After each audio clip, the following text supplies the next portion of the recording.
मोठी बातमी, शेतकरी कर्जमाफीची तारीख जाहीर. कृषी मंत्री दत्तात्रय भरणे यांची मोठी घोषणा. राज्यातील शेतकऱ्यांसाठी मोठी बातमी समोर आली आहे.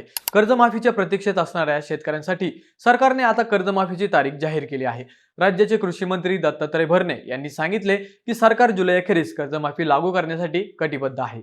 नव्या निर्णयानुसार 2019च्या कर्जमाफीतील पात्र शेतकऱ्यांनाही 2 लाख रुपयांपर्यंतची कर्जमाफी देण्याचा प्रस्ताव आहे.